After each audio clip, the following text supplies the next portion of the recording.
Get them fired up and get them to the staging lanes, baby, because 8th Mile Apparel is now carrying Going Bracket Racing merch. Hats, t-shirts, hoodies, and much more can be yours today by visiting 8thmileapparel.com. We appreciate each and every one of you guys supporting the Going Bracket Racing YouTube and Facebook pages.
Everybody, Casey and George here on October 22nd, 2024, episode 174 of the Going Bracket Racing live podcast. Always brought to you for free, 100% free to the viewer on YouTube and Facebook. Make sure you hit the subscribe button over on our YouTube channel and get in to win those free ProForm parts once a month all the way through 2024. We're giving away a high torque mini starter for your specific application. On behalf of ProForm Parts, visit proformparts.com. Check out all the parts, tools, accessories, and anything you might win in the future is all available over there on the proformparts.com website. They sell parts, tools, accessories, all kinds of stuff, things you need, things you want. Visit proformparts.com. Also visit TSR Racing Products. Get you some new planetaries in that worn-out transmission while we got this downtime in the winter. BRG 3D printed parts, anything that you wanted on your race car or wish you had or got anything new you're mounting in there, Brian Garrett will get you taken care of over there at BRG 3D printed parts. Syntex Printing, get all your decals over there from him out there in Temple, Texas, or you need some stickers, shirts, brochures, anything like that for your business.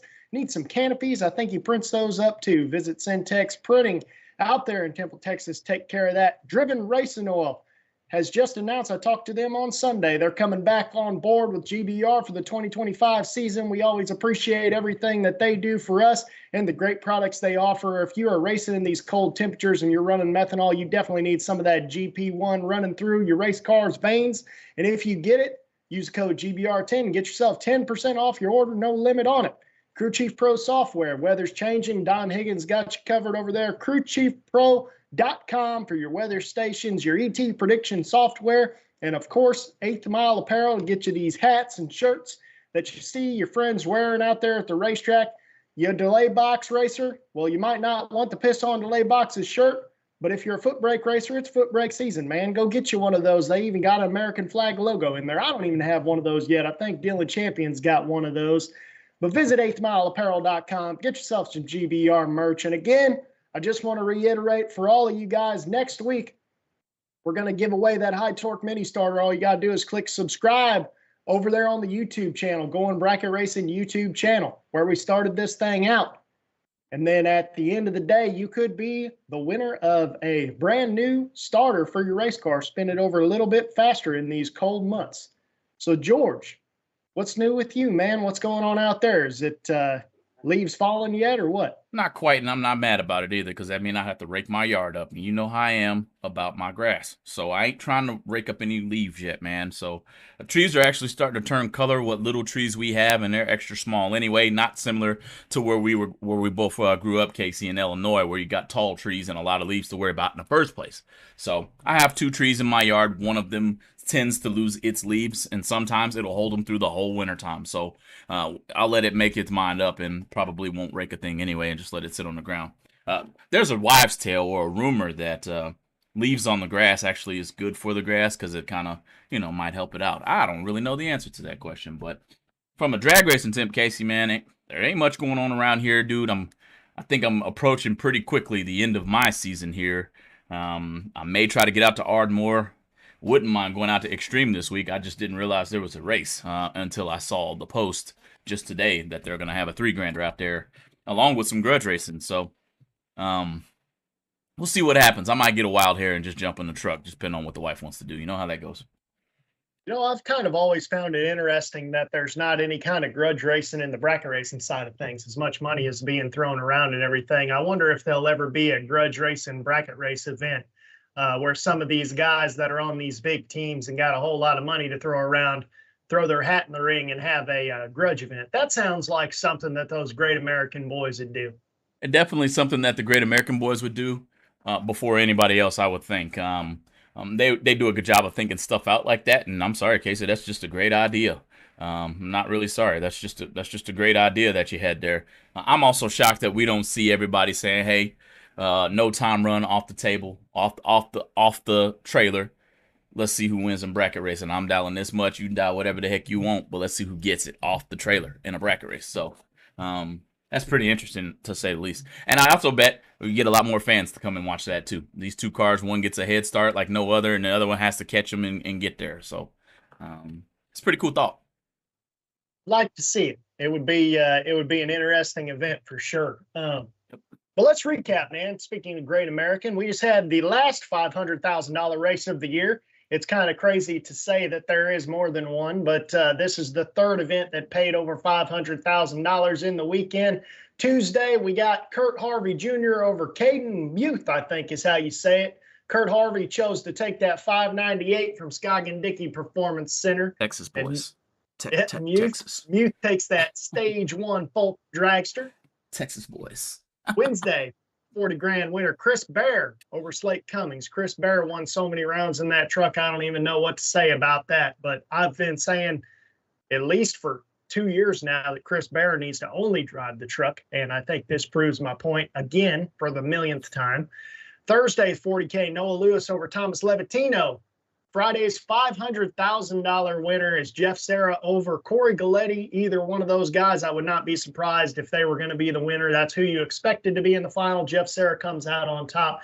We were all, my group of friends out here, we were all on the phone actually watching the final. We had like 5 of us all on a group call on the phone trying to see who would. We were talking it through even whenever they went to the finals, saying who did we think would win and why. And I wish I could have recorded that conversation because we had about 30 minutes of about 5 guys explaining why Jeff would win or why Corey would win and who was the better racer and why did we think so and so. Because those 2 guys, I mean, as far as the younger generation goes, as far as mine and your generation, not including those older guys that have dominated for years like Troy Williams and Gary Williams and them, Jeff Serra and Corey Galletti, it's a very close call between those 2 and Nick Hastings of who's the greatest of our generation. Yeah. So yeah. Not surprising at all. And finally, Saturday, 40K, James Brown over Matt Richard. So, George, main topic of the evening. We're just going to go straight into it already. Main topic within the first 5 minutes. Why not? Let's do it. Is Jeff Serra the most versatile big money racer of all time? Because, I mean, it's just the dude. Let me just run this down for you.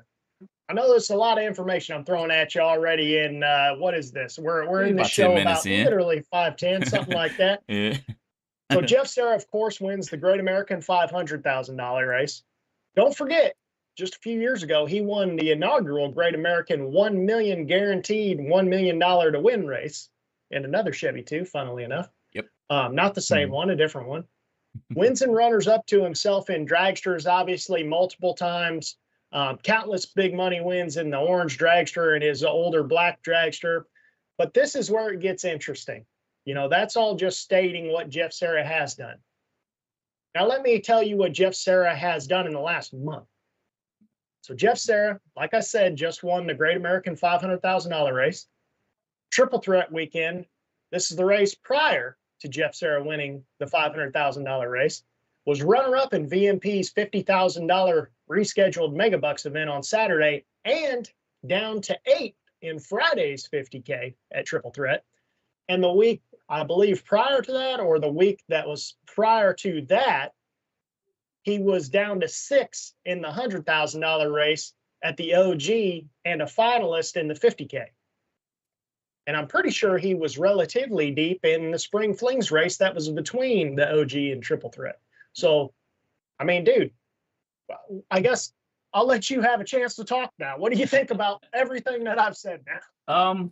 First off, I'm gonna caveat. Now, I'm not a politician, so I am gonna answer the question in some way, shape, or form. Okay, it's just how it works. Okay, you ask a question, you answer the question, right? First off, I believe if the 500K that GABR throws was in the beginning of the year, it would probably be the most traveled event of the year. I say that because everybody gets towards the end of the year, the car's broke, motor's down, tranny's down, my bank account is just too empty to be able to travel out to Montgomery to run for 500K for the GABR. You put that race in the springtime, and I guarantee you that they'll be busting at the seams. That's number one, okay? I think they had a little bit over 300 entries. Casey, you gotta correct me if I'm wrong there, but I believe it was right there at that 300 mark. And I would have loved to have seen that race pay out the full 500K. I think it ended up 300K was what the pot was going to be, okay? But to answer your question as to if it's Jeff Serra or Corey Galletti taking the cap right now, I'm with you 100% that it's too early to tell. Those two guys are pretty neck and neck. In what would be our age group and just a little bit younger, with Corey coming in quite a bit younger than us, man. So I would say that is going to be a spot-on comment from you. They're neck and neck. I don't even know how we separate the two unless we somehow dig into the analytics and just go from a wins-losses perspective. I don't really like going from that type of perspective, as if you want to test me, let's just have the age-old debate of if LeBron is better than Jordan, and I'll make your jaw drop because I'm going to be right and you're going to be wrong. But anyway, I got to take, if I had a favorite of the two, I'm with Corey. And the only reason I'm with Corey is because he's very, very, very consistent. There for a little bit, Sarah went on a little bit of hiatus, okay? I don't think we've seen a Corey Galletti hiatus yet. So that's all I got. Agree with that. And my only thought is Corey races a lot. Corey's racing every single weekend. And, I'm probably the biggest fan from afar of Corey Galletti, period. I've said on this show more than I've said about anybody that I think that Corey will be the greatest of all time as long as everything lasts long enough for him to do so. Because like you said, he is young. I know he's in his early 20s, something like that. Maybe he's 25 now. I'm not sure. But the only reason I say that is because, or the only reason I guess I'm thinking otherwise, is because when Jeff Serra shows up, it's like you said, Jeff went on a hiatus where I feel like we haven't seen him as much as we did in years prior. Right. But when he shows up, he just dominates everything. And that's the thing, is like, Corey should be good because he races constantly. He double enters everything he can. He races 3 or 4 days a week. He should be good, and he is good. Right. He's way, way, way above average. And it's not just because he enters that many races. He's one of the people that, I've said, statistics show if you're going to win every 10th race, the more races you can double, the faster you get to 10. Corey's not one of those people. Corey's liable in those 10 races to win 3 or 4. Right. But Jeff cannot race for like 3 or 4 months, show up, not even driving his own car. See, that's another thing. Whenever he won the guaranteed $1 million race, not only was that not his car, but that motor, the big motor that was in that Chevy 2, blew up, and then they put one of, I think, Scotty Richardson's spare motors in that car with the converter that was for the big motor that was like a second faster. Right. And he wheeled that to $1 million victory. This car was Howard Westbury's car. And yes, he's driven these cars time to time, but I mean, it's one thing to be like Corey and show up with your own ride, or even get in a. I mean, realistically, he would be driving one of his dad's other dragsters. It's going to be one of his rides no matter what, Right. But I will say this. I will say this. One thing I noticed about Jeff Serra, especially in that dragster, because it seemed to be a little bit easier to notice in that dragster. Boy, that guy gets way out there and backs into you, dude. He's way, way out there in a dragster as if he's holding like 8, 9 numbers. And you're probably going, oh my goodness, what is happening here? And then he just backs in. If I had to say that one was better than the other driving the finish line, my hat kind of goes to Jeff Serra because I think he's holding way more, okay, and then getting back to dead on seemingly every single time. So this is a tough conversation, Well, and again, it's tough. I just thought about this. Whenever you said something about Orange Dragster, it tripped something in my mind. So these races I just mentioned earlier. So the Great American race that he just won, that was in Westbury's Chevy 2. Okay. The triple threat race was, I believe, in his personal dragster. The OG, when he runner up the 50K and then got down to 6 in the 100, I want to say that was in that orange Camaro. So those were all different cars in this month. So he was driving a different car every week. I mean, there was only one other person that could drive that many cars and win that much, and it's Scotty Richardson. Casey, I believe you can put Jeff Serra in my truck, and he will make his way down into the deep, into the money. It is what it is. I kind of don't matter. It doesn't matter to me what he's driving, door car or dragster. You mentioned Troy Williams Jr., and I watched him lay down a perfect package. But what did I see Troy in this time? I saw him in a dragster, and he normally in that truck, so maybe Troy's going to see a little bit more of a groove getting back into that dragster. I don't know if that's the answer 100% or not, but that was pretty interesting to watch too. Sorry to get off subject there, but Jeff Serra can take any car, I don't care whose car it is, and put it down into the deep rounds. Absolutely. Yeah. No, I agree, man. It's and like I said, it doesn't really matter if you can do that in someone else's car. Because ultimately winning a race is winning a race. Doesn't matter if you're in something you're familiar with or something you're not, because the big check and the trophy, that's what matters. But it does impress you a lot more to see someone get in something that, Jeff isn't unfamiliar with any of these cars. We've seen him drive these cars plenty of times, but he's not driving them week after week after week. And to do this back to back to back, and well, first of all, to do it back to back to back to begin with, even if they were your own cars, that's impressive. But to do it back to back to back with cars that are nothing similar, that Camaro goes like teens or something like that. And then Westbury's car goes like 550s, 560s, something like that. And then Jeff's dragster, I mean, I don't know if we truly know what Jeff's dragster can go because he's never dialed even close to honest in it within a tenth of it, but It goes 460s hitting the brakes. Right. But the fact of the matter is just, that's why I use the word versatile. I didn't use the word GOAT. I didn't use the word best there ever was. I didn't use any of those words because versatility is literally, if there was a Webster's dictionary description of Jeff Serra, it would say the most versatile bracket racer in 2024, period. Yeah, I agree with that 100% too. As far as for versatility goes, I think Corey Galletti could probably do it in anything too. One thing that I haven't seen Corey that I can remember jump in is a door car. Okay, so that kind he won in Virginia, I believe, but it was a couple of years ago in that black truck. But I mean, Corey will tell you too that he's far better in a dragster than he is in a full bodied car. So yeah, that would be the only other thing I can mention about the two. I haven't seen Corey in a door car as much as where I've seen Jeff in the door car and a dragster within the same race, and then deep into rounds in the same race with the dragster and the door car. Hence, what we just watched at the Guaranteed American Bracket Races 500K. But that's the reason for the title. I mean, Casey, man, we might as well get to moving. I don't know if you want to hold this subject until after we come back from break. You just got to let me know here. But we can talk about the title of this episode, 100. I believe it's 174, ain't it?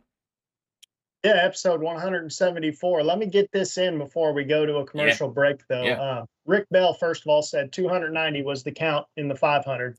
Yep. So appreciate that, Rick. Dylan Champion, he was one of the people that was on the phone that I was talking about earlier when we were explaining who we thought was going to win and why. He says Jeff is doing it in different rides. Plus, he's won some of the most prestigious races ever. Not taking anything away from Corey, but he hasn't gotten the big one yet. And that is the last comment he made there. He hasn't gotten the big one yet. That was what we were talking about on the phone, where I said, if Corey won that race, if he won that $500,000 round, then at that point, all that was left for Corey to do was to win the OG million. And Jeff hasn't won the OG million yet either. So I think that he would say he needs to win that also. But because of what Jeff has won, because he won the guaranteed $1 million race, because he now has backed it up with winning the $500,000 race, I feel like Jeff is the one person at this point that doesn't really need to win the OG to be on the level of those guys that have won that race, just because of what he has won previously. And he's won and runner up to himself a couple times. And, but we were talking about basically whoever won that final, that's solidifying them at the top of the totem pole right there, because both of those guys are two of the best that's ever done it, who would be in the conversation whenever we're 65 years old of who was the best to ever do it. And there's been 100 years of bracket racing to go off of. And basically, we all came to the conclusion that whoever won that round has won everything there is to win, essentially, except for the OG. There's nothing else for either one of them to prove. Yep. It's like we were talking about with Gage Birch the other day. Whenever Gage was in the finals of that $500,000 race, we were saying the same thing about him.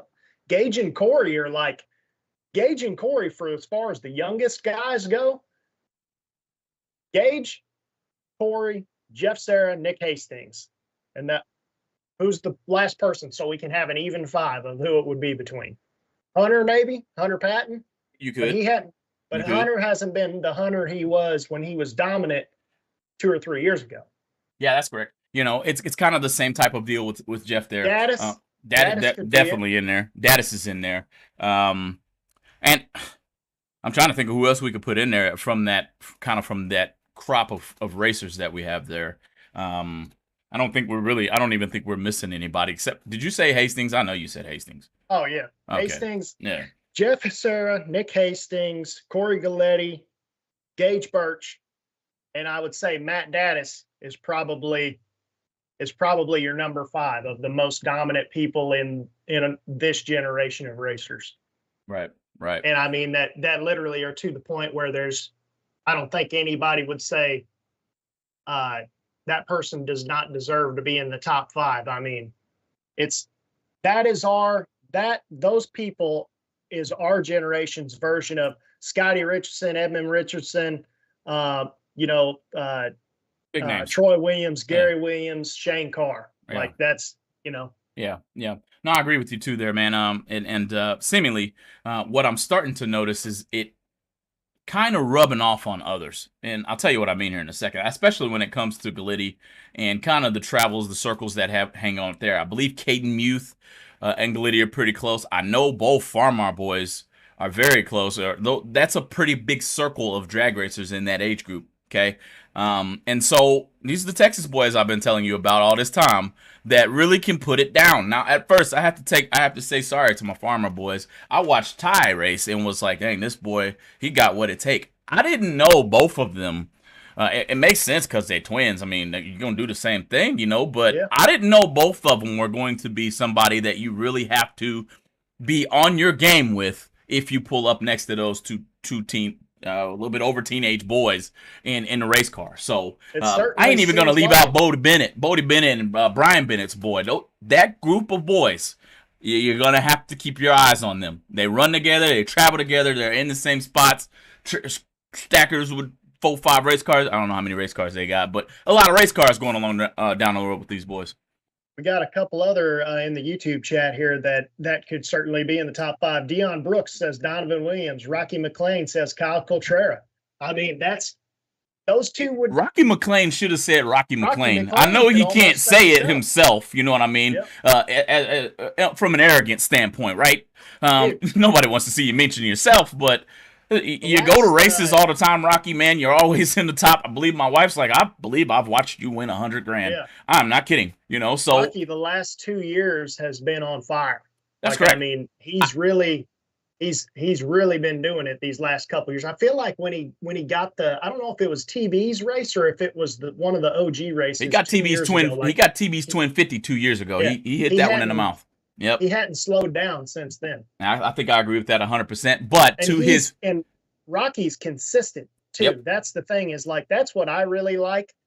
Is I don't really like whenever people will either lose second round and then they'll red light second or third round for like a month in a row, and then they'll win a race and then they'll start red lighting again. Like Rocky's consistently in the split. That's right. That's whenever you know someone's good. That's right. Now, to his point though, Kyle Cotrera is he very well could be in that list of people who can really get it done. So it's a really good mention in the first place. Kind of shocked that neither one of us put him in there at the same time. So guys, hang on. We're going to come right back. We got the meat of this whole thing coming here in a little bit, even though it's already heating up over here at Going Bracket Racing. Make sure you subscribe to that YouTube channel wherever you are out there in podcast land or on the Facebook side. Don't matter. We got a couple more things to give away. Got a starter coming up here pretty soon out of Proform Parts. So hang in there. We'll be right back after a couple of seconds. BRG Motorsports 3D printed racing parts are able to provide you with whatever you desire to enhance your drag racing operation. Items like safety belt magnets, nitrous bottle holders, and even quick release delay box mounts are able to be obtained from BRG Motorsports 3D printed racing parts. Have a look at top selling items such as helmet hooks and steering wheel hooks, which are proven to make it easier to maneuver throughout your race car. You can contact BRG Motorsports 3D printed racing parts at telephone number 765-729-1177. Proform wedge locking header bolts are the last set of header bolts you'll ever need. Each bolt comes pre-assembled with a pair of special locking washers. Wedge locking header bolts are manufactured with grade 8 steel and come in 1 inch and 3/4 inch lengths. TSR Racing Products has everything you need to make your Power Glide Turbo 350, Turbo 400, and 727 transmissions the best they can be on the street or at the track. With exceptional products, customer service, and over 30 years of experience, TSR Racing Products is always available to help their customers with any of their transmission needs. In-house machining ensures you only receive the best products from TSR Racing. Visit TSR Racing Products at tsr-racing.com or give them a call at 800-394-5889.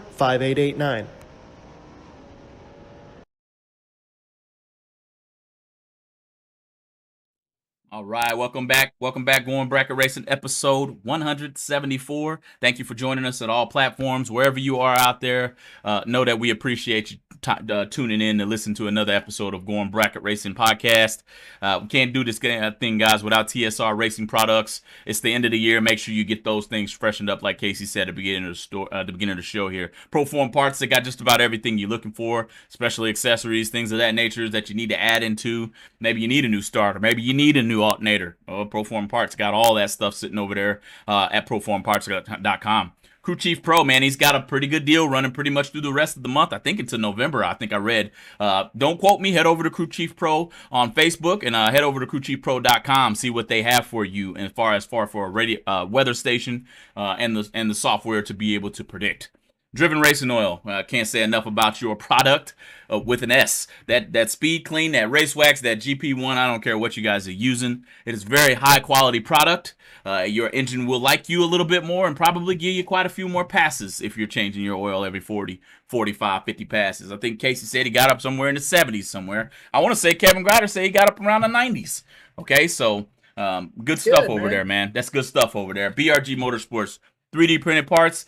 Brian Garrett, man, he can make you whatever you want to out of some pretty good equipment there that you put into your car, fabricated to your specifications. Say that word a couple times fast. 8th Mile Apparel, get you some of that GBR merch. Get you one of those Door Trucks Rules shirts I hear a lot of people ask about, man. They're all on 8th Mile Apparel. Just head over there and head over to the Going Bracket Racing section. Syntex Printing, Team 14 Motorsports, Ken Jones Performance, all our guys over there getting you consistent as possible on that alcohol. And those guys over at Your Ad Here, that's Casey and George, man. If you've never heard of the two guys, I can explain them a little bit. They're going to give you the best customer service. They will return your call or your email, and anything you have to present to the bracket racing community, they would love to get it out in front of that community for you. Just give them a shout or an email at goingbracketracing@gmail.com. Casey, I'm almost out of breath, man. I don't know how you do this at the beginning of every show. It's tough, man. I watched John Force a lot whenever I was little. Man, I feel like I told you last time, I feel like the Micro Machines got it. Remember that mini Micro Machines commercial used to come on? And he's reading all the doggone, man, anyway. Anyway, Casey, man, let's get back into this show, man, and talk about why do we let, as racers now, and I'm not picking on Jeff Serra by any means, but of all racers, wouldn't matter if you were. He's going to take everybody out anyway. Man, hold on. But listen now. Of all racers to allow to have that many win lights, if you give him that many win lights, he's going to get to the final. Casey, I believe if he's doubled after 4 rounds, everybody can just stop racing. Just go to the cooler. If he's double after 4 rounds, I really want to look into it to see if I'm right. But if that man is doubled after 4 rounds, the race is practically over at that point. Yeah, I want to say that I ran some statistics over last winter, I believe. I don't know what episode it would be on. It would be like before 150 or something. But I did a ton of statistics at one point, figuring up double versus single entry and how much it increases your odds of winning the race and whatnot. And I seem to remember that it over doubles your odds of winning the race. So having one more entry actually makes you not 50% more likely to win, but it makes you 66 more likely to win or something like that, the way it all worked out. And I worked that off of every Mega Money race that happened the year prior. So that's like, I think, well, I worked off all the Mega Money races that Motor Mania covered, because you can go see those results on dragstory.com. So I worked it off of those. So it was out of like 20 races or something like that. So the statistics were pretty solid in that form. But going back to what you were talking about, yeah, man, you give somebody that many hits at the tree and you give them that many opportunities to know what their car's going to run and that many 330 times and stuff. And ultimately, Chris Barrett's a great example. I know we've been talking about Jeff Serra a bunch this whole deal, but you stole my topic next. Keep going. Chris Barrett probably won 40 rounds. I mean, he was just like Gage did at Rockingham earlier this year. Chris probably won that many rounds at wherever they were this weekend, Montgomery. But what happened? Chris saw a whole lot of win lights, a whole lot of them. Did he win first or second day out there, something like that? Yeah, he won the first 40K. And what was he driving, Casey? What was he driving? The truck. Like I say, he should only drive. Maybe he needs to listen to me every once in a while. I'm telling you, he'd be a lot richer. Dude, man, that dude in the truck is a problem, okay? He's a problem in that truck. Anyway, keep going. No, I was just saying that, ultimately, especially if you get on a roll early. Chris got on his mega roll the first day, and there was a lot of racing left, and he was double entered in all of it, I'm sure. And I want to say he made 2 or 3 splits after that. I mean, Chris Barrett probably walked out of there, even after splitting everything. I'd be willing to bet Chris Barrett walked out of there with at least $50,000, $60,000. Right. Right. No, man, it goes back to what we're talking about on this particular subject right now, is allowing somebody to see so many win lights. Corey Galletti was seeing win lights. I believe Tylen Farmer was seeing win lights. You let these boys get, number one, the confidence going down the racetrack to know where they are, know you ain't getting around them.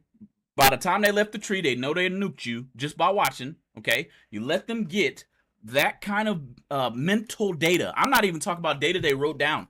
In their minds. Let their minds see that many win lights, and everybody else will be in trouble for the rest of the day. It is what it is.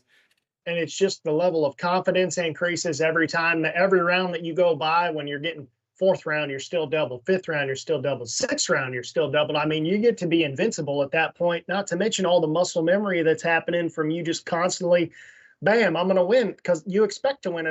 If you're still doubled going into 6th round, you've won 10 rounds that day already. That is correct. That is correct. You You've know? got 10 win lights. 10 times you've drove by the scoreboard and your side has been Just on. expect it. Think about it, guys. How many times have we, as not so high level racers, driven by that finish line and seen that little light spin around in our lane? It's like, oh yeah, I got one. I can hear Casey saying that, or that's what I'm talking about. Give me a little fist pump, something, and then you get 3 of them or 4 of them if you've been to that far. Things start to change, man. You start getting hyped up real fast, you know. That's the effect that we're talking about right now. All of us probably have been in that situation at least once. I would hope. Right. The Tom Worthington over here in the chat. So professionals double enter and buyback whenever it is allowed. No news there. Let them, as in I don't know if he's saying should they be allowed or let them win, as in you're not letting them win. They're winning because they're professionals. Yes. So let's talk about that then. I don't know if that's what he was getting at, but is it to the point where I think it's a play on words. Is it so much of an advantage that double entry needs to be done away with? Do we have the car count to even get away with it? Will we see more race? The Fling sold out in 4 minutes or whatever. Fletcher's race sold out in 8 hours. It's single entry, 1 buyback. Yeah, man. We've talked about this I don't know how many times. And then the play on words is letting him win. He's taking the win light. I understand that. But somebody got to be 00 dead on something low to where he can't get in there, dude. So the fact is, somebody has to derail that train. Everybody at the track, if you don't realize, then you're not watching Going Bracket Racing. If Jeff Serra, Corey Galletti, and all these big names is there, and I don't mean to paint a target on none of y'all backs, but somebody, especially if I'm there, I'll do it if I can. But if I'm there, please take one of them jokers out to make my day a little bit easier. Okay, that's what I'm saying, man. It's like Corey Galletti and all the good guys that we've named. There may be 20 of them versus the rest of the field. Everybody hunt their heads down. You see what I mean? All right. Well, I can tell you right now, because I've been there, it's a lot easier to justify setting up 3 to 5 at about 6th or 7th round when you're still doubled. True. Versus whenever you're still single entered and it's only 2nd round. That's true. And ain't gonna be pushing that button just a little bit harder. Let me push it a little bit harder. It'll be a little later. But Cody Newman's got a question over here, and the question is, what is the difference between a good racer and a professional racer? And the answer, in my opinion, I said it, I don't care. What I think the answer is money. Because money means you can enter the race that many more times. You can go to that many more races. And that's what I think is the difference in between a good racer and a mediocre racer. If you give a good racer, and good is conditional, it's not great, it's not best, it's not none of that, but you give a good racer a handful of money and send him to more races than he normally races, and that racer will become good to better and then be able to compete on the higher scale. That's what I think, Cody. Yeah, I think that saying the difference between a good racer and a professional racer is, I agree with that. It's just money and the available time to go follow these races. Because there's plenty of people, a guy out here in particular, you'll know his name as soon as I say it, but it's not somebody that would come right off the top of your head if you're not from this area, is Sean Carpenter. Sean Carpenter shows up at these big races or any big race in this area. And usually, I mean, couple years ago, he went to the OG Million. He was still doubled at 16 cars. Right. You know, but you wouldn't think of Sean as a professional racer. I don't know why. Hasn't he won several flings? Sean's won a lot of stuff. Sean's won I think he's one of the winningest at Loose Rocker. Sean's always deep at the flings. I don't know. I think he's he won a fling race at Bristol earlier this year, actually. I was fixing to say, I thought he did. Yeah. But I mean, Sean is a level that could be a professional racer. He just doesn't have the time to go do what it takes to be in Michigan, and then all of a sudden be in St. Louis, and then go back to Virginia, and then go down to Montgomery. I mean, you got to this has to be your job at a certain point. Let me throw something out there and kind of go back to Cody Newman's comment here. We got a few people who agree. And Larry Piper's one of them. So I'm thinking to myself sitting here, okay, I played college basketball. So I went to high school. I played basketball in my high school. Got pretty good at the game. Could be considered one of the best to come off of my team. Okay, in college basketball, you play with the best from every team. So what I'm getting at here and kind of making, trying to point a picture to is every racetrack has a good to great racer sitting at it.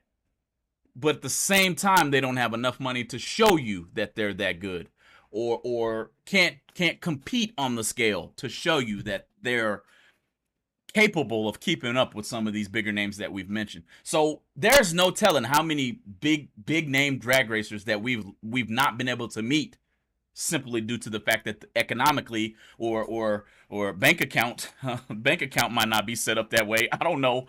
They can't get there. So hey man, it's an excellent question. A guy out of St. Louis, like I've said in previous episodes, John Rolowski, he would be just as the level of Nick Hastings if he didn't have a day job and have to go to work every day and could follow the tour, you know. But or there's a guy out here also, Tommy Duff, could very well do that. Larry Piper's saying Todd Piper, and everybody knows. I mean, if you don't know Todd Piper, I mean, you might not watch enough drag racing, but I've known that name for a long time, you know. So, yeah, man, it's just part of it, I guess, guys. You know, we can't all be, we can't all have a lot of money in our bank accounts to be able to drag race every day, but that doesn't mean I'm in any way, shape, or form envious of the person who does that either. You know what I'm saying? Yep. They can't do everything that I do either. I love to golf. I don't care if I suck when I golf. I still love doing it. Okay, so there you have it. You know. Would I pick drag racing over golf? Yeah, I would. If I had it, I would.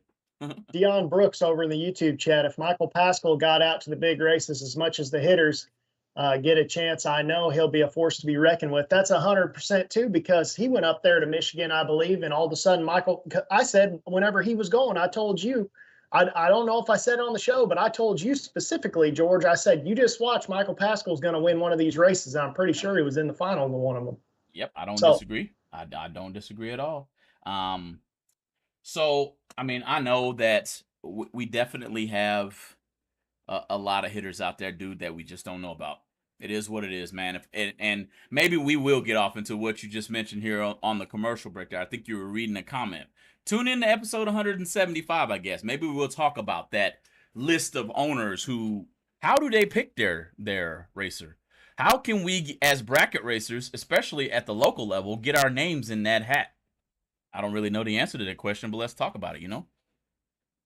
Yeah, I mean, it might just be simple as right place, right time. I mean, you need to win the right race when the right person's there and have just basically dominate whenever the right eye is on you. It's just like anything else in life. It's just like people being scouted for the NFL or you know, you just have to bump into the right person, just like getting a job out of college or getting a job, period. Like, how did you end up in whatever good spot you ended up in at any point in life? It was an accident a lot of times, circumstantial.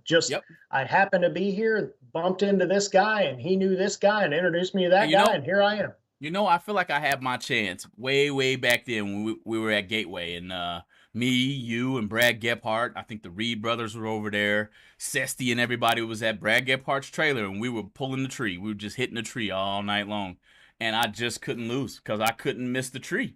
Well, I got asked by a few people, where's your fire suit? Where's your helmet? Do you have license? You drive my car tomorrow. Well, Troy Williams Jr. happened to be one of those people, and I just didn't have a drag racing license at the time, you know? So it's like, maybe those opportunities do come up, but are we prepared for them when they get to us? That's the other part to it all.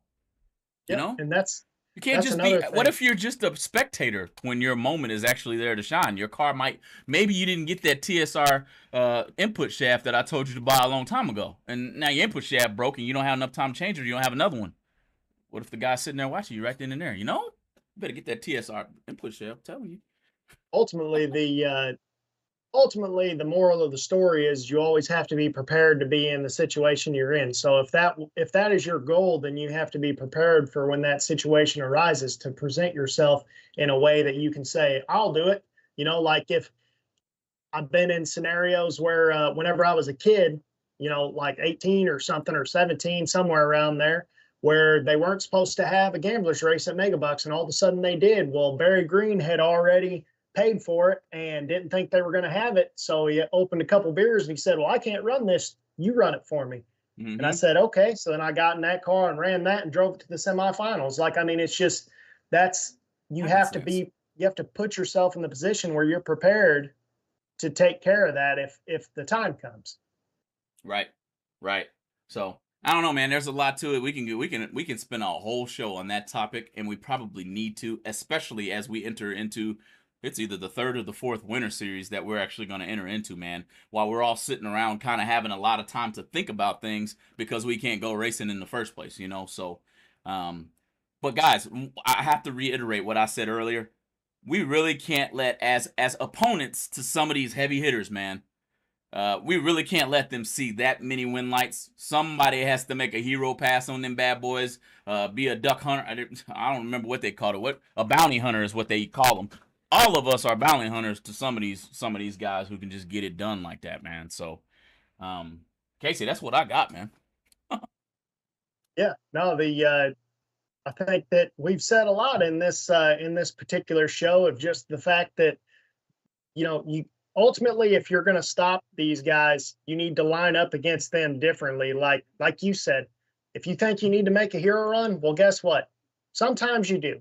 And a lot of times, man, Jeff Serra drives that way. A lot of times. That's the reason why he either dominates or doesn't get out of third round. But I mean, if he's out of third round, he's taking double entries down to sixth or seventh round, if not winning the whole race. Count your blessings that he only had 2 at 16 or something like that,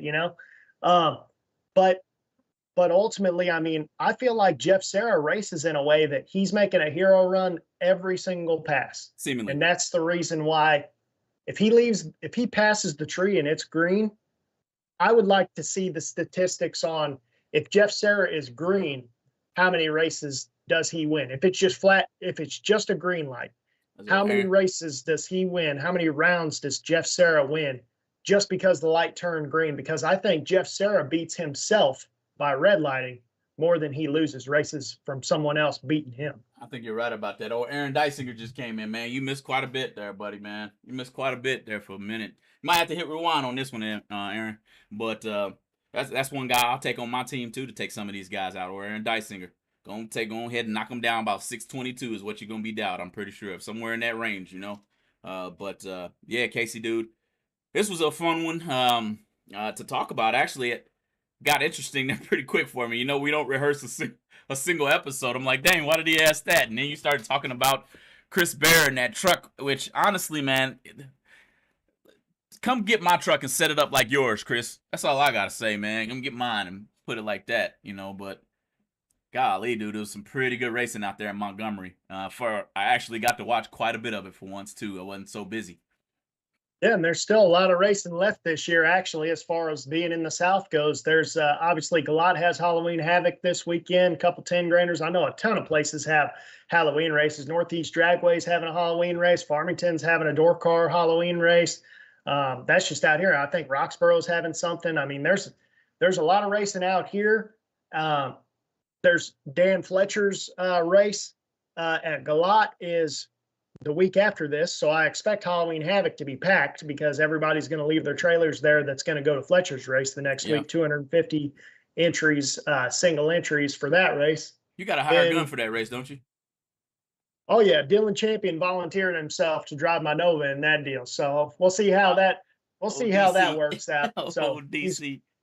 He's bringing me his trailer. And then he called me earlier today, said, "Hey, you got any fuel? I need some fuel." And then he says, "I'll just drop my trailer off and you can load it up so you get it loaded up the way you want." And I'm like, all right. So I'm doing a lot of effort on this whole deal. But anyway, hopefully he'll do good at this whole deal. He does good whenever he drives other people's cars. So we'll see how he does in that one. I know Matthew Medlin will be on him if he doesn't do good in it. Yeah, he wants to be in it too, huh? Hey, if he can do like Matthew did first time Matthew sat in and he drove it down to 6 cars. So I'll tell you what, Casey, man, there's an elephant in the room still, too, that we haven't really jumped into. We may not even get to jump into it, but IHRA taps the shoulder of one ADRL man to lead the bracket racing crew. A lot of people ask the question what he knows about bracket racing. It might have been you, Aaron. I think, Casey, you watched him bracket race for quite a few years, didn't you? Oh, yeah. He raced at Gateway for a lot of years. He actually, at one point, when my dad was getting ready to build my first dragster, and was trying to sell a door car. He almost bought my dad's red Camaro there for a little bit. He was talking about it anyway. But then I think that was whenever it was the first rendition of ADRL, and I think he went that route to run ADRL. But yeah, he's not a stranger to bracket racing like everybody thinks. He just hasn't done it for a while. But Kenny was a bracket racer. He had a green Nova that had Superman logo on the side of it, I think. Again, one of those racers that nobody actually got a chance to actually meet, and at the same time, you know, might not have had a chance to get out in front of people to where he could be known. I only ever knew him as a promoter and never a racer, and we grew up in the same circle. So maybe I seen that green car with Superman on it and just didn't know who the heck it was, you know? Yeah, no, it was that was back in the heyday at Gateway, whenever they had like 200 cars in the early 2000s before the recession and everything, and there were super mega bucks and all that stuff out there.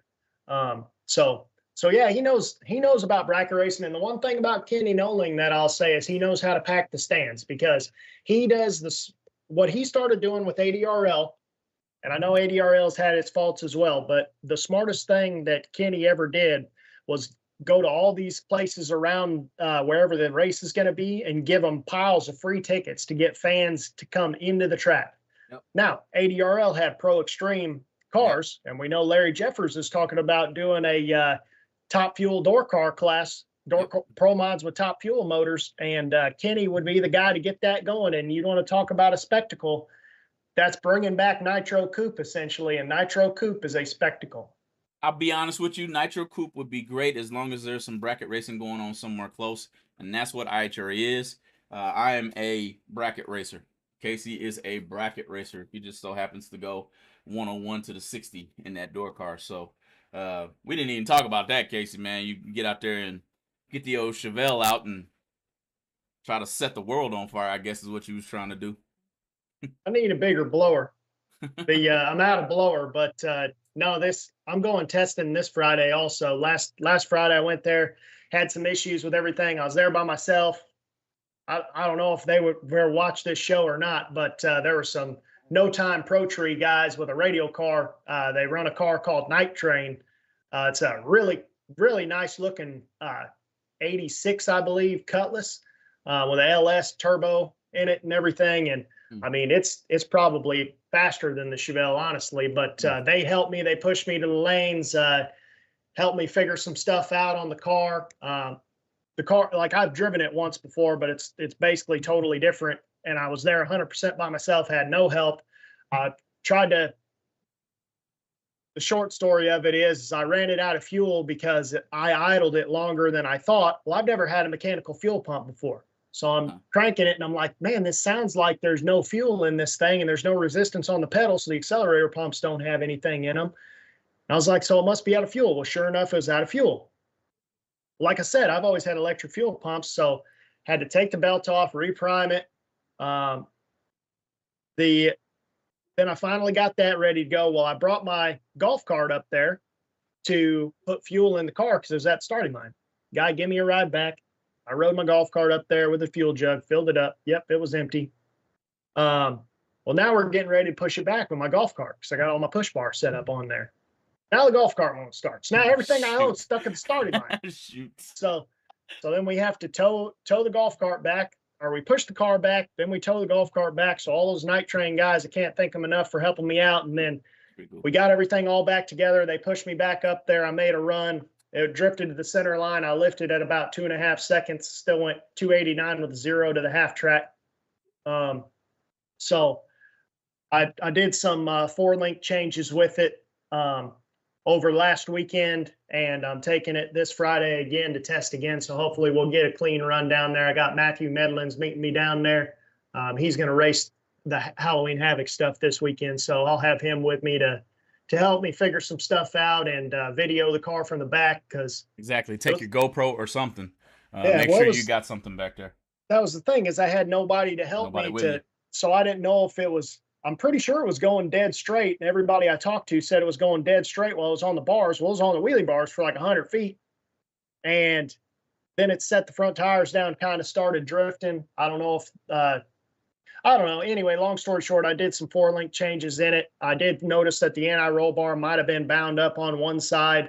now that I've been thinking about it over and over again. But I'm to the point now where I'm like, I'm just going to see what it does. And I'm pretty sure that I can Band-Aid it with some anti-roll changes to quickly Band-Aid it and make a good, clean run down the track. And hopefully we see.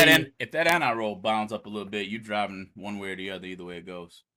Hopefully we see, I know it'll go 440 something, no problem. I'd like it to go a high 30 or something. And if it does that, then I'll be more than happy, loaded up, and hopefully Dylan will bring me home some money this weekend. If you go 430s, it's going to be a great winter. That's all I got to tell you. You're going to be itching quite a bit, but at least you know that car is capable of getting down where you want it to. So I'll tell you one thing, man. Whenever I went so my Firebird went 107.6 to the 60 foot. And when I went 101.9 to the 60 foot, literally the only thing I can compare that to, the feeling, was the difference of when I got my license in that red dragster right out of a junior dragster. I mean, I can't even explain to someone who hadn't done that. This is in a door car too. Like, I mean, I've been 105, 60 foot in a dragster. It's not the same. It's not the same feeling. I guarantee you, my door car, when I had my fuel tech stuff, was in my Firebird. It's not in the Chevelle yet. I'm taking that to Show Enough Performance out there in Havelock, North Carolina. Taken care of, huh? Get that taken care of this winter. But my Firebird pulled 2.69 Gs off the starting line when it went 107. And I guarantee you the Chevelle was probably in like the 3.2 zone, the way that it felt. I mean, it was like a rocket ship. I mean, I can't even explain it. It's crazy. Well, I'll tell you what, I got to shout something else out too, man. We added a new driver to our stable over to Atchison's racing team too. And shout out Kim. Kim Atchison got in the car, and Pops got the old orange car back, Casey. You know, the one he won all that money in. I just got the motor sitting here that I've been trying to trade him for that 434 for the past 2 months, but he ain't biting yet. So figured I'd put that on live TV, let everybody understand that. Send my dad a text message, tell him to trade me that motor. But she got out there and went, I think, 112, 60 foot. Car pulled a wheel on her. She made great decisions out there. So I think she's going to be out there again this week too. So, hey, it's always good to be able to report that we have a new bracket racer in the program with us, and going out there bracket racing. That's what we do. So, Casey, man, what you got in closing?